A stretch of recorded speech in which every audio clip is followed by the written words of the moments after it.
Hi అండి. ఒకసారి ఈశ్వరుడు బయటకు వెళ్తూ ఉంటే పార్వతి ఇలా అడుగుతుంది, స్వామి, మానవుని కర్మ ఎలా నిర్మించబడుతుంది అని. దానికి ఈశ్వరుడు, దేవి, ఇదిగో ఆ పచ్చగా ఉన్న చేను ప్రక్కన ఒక్క గాడిద ఉంది, దాన్ని కట్టేశాడు. దాని యజమాని వాడు విషయాన్ని మర్చిపోయి ఊరెళ్ళిపోయాడు. దానికి ఇంకా గింజలున్నాయి, నేను దాని తాడు విప్పి వస్తాను అని వెళ్ళి దాని తాడు విప్పాడు ఈశ్వరుడు. అంతే, అది వెళ్ళి ఆ పచ్చగా ఉన్న చేనులో పడి మేసి దాని నాశనం చేసింది. ఆ చేను యజమాని వచ్చి చూశాడు.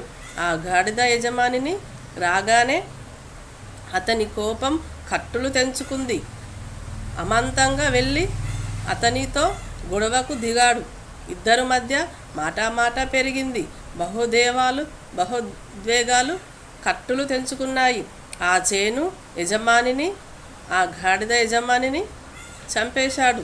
దానిని ఆ గాడిద యజమాని భార్య గొంతు కోసి చంపేశారు.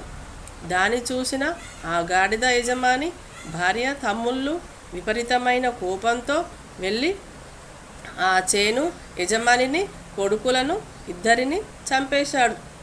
దానిని చూసిన ఆ పిల్లల మేనమామ వచ్చి ఆ గాడిద యజమానిని భార్య తమ్ముళ్ళనిద్దరిని గొడ్డలితో నరికేశాడు.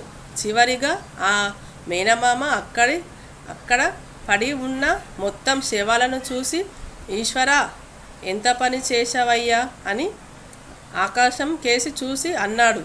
దీనికి ఈశ్వరుడు ప్రత్యక్షమై, నేను చేసిన నాయన, నేనేం చేశాను నాయన, నేను కేవలం గాడిద కట్టివేసిన తాడు మాత్రమే విప్పాను. కానీ మీరు మీ లోపల రాక్షసత్వాన్ని తాళ్ళు విప్పుకున్నారు, మీ లోపల గుణాలను తాళ్ళు విప్పుకున్నారు. మీ విప్పుకోవడం వల్ల జరిగింది. ఇక్కడ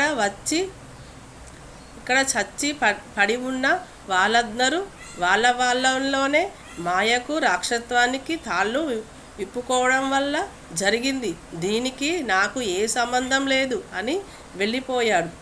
ఇదంతా గమనిస్తున్న పార్వతిని చూసి, దేవి, నీ ప్రశ్నకు సమాధానం దొరికిందా అని అడిగాడు ఈశ్వరుడు. పార్వతి నిగ్గరపోతుంది. దేవుడు ఏ కర్మను తగిలించడు. ఎవరికి వాడు నిర్మించుకున్న కర్మ చక్రంలోంచి వాడే బయటపడాలి. రాక్షసత్వ తాళ్ళు నిప్పుతున్నంతసేపు, మాయకు తాళ్ళు విప్పుతున్నంతసేపు కర్మ నిర్మాణం జరుగుతూనే ఉంటుంది. అందుకే అర్థం చేసుకున్న వారికి చేసుకున్నంత మహదేవ అంటారు. ఓం నమః శివాయ.